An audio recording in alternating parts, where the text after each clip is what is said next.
erdhëm këtu në Prekaz, në këtë kryeqendër të kryengritjes shqiptare, që të bëjmë homazhe, të vendosim lule të freskëta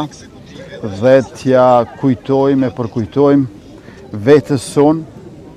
çmimin e lartë që është paguar për shtetin e pavarur dhe sovran, për çlirimin e Kosovës, për lirinë e popullit dhe të qytetarëve.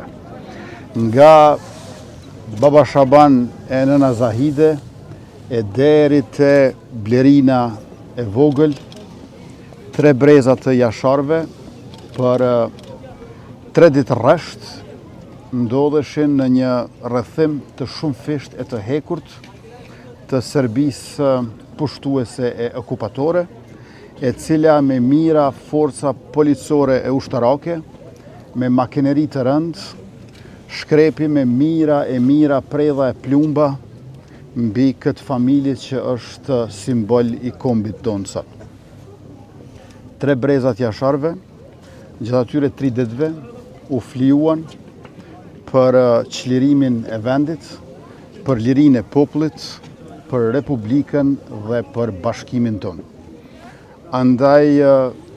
familjes Jashari, ne ja kemi borxh të përjetshëm e të pashlyeshëm angazhimin e përditshëm që ta ruajmë e ta mbrojmë shtetin dhe të drejtat e lirit e qytetarëve pa dallim. Sot Kosova ka ushtrinë e saj, e cila natyrisht që është amanet i kryekomandantit Adem Jashari, i cili bashkë me vllaun e tij Hamzën, para se të binin heroikisht në luftë pabarabartë me forcat armike, për 7 vjet kodrave e maleve të Drenicës, e të Kosovës, e të Shqipërisë, qëndruan e vepruan e organizuan ilegalisht atë që më pastaj bëhet kryengritje gjithpopullore, bartëses e cilës ishte ushtria e lavdishme çlirimtare e Kosovës. Andaj këtë ushtri që po e avancojmë edhe për nga aftësitë, edhe për nga madhësia, e shohim gjithashtu edhe si një përmbushje të idealit të atyre luftarëve të orëve të para, të cilët teksa ndronin për çlirimin e vendit tonë, njëkohësisht punonin për ushtrinë e popullit tonë.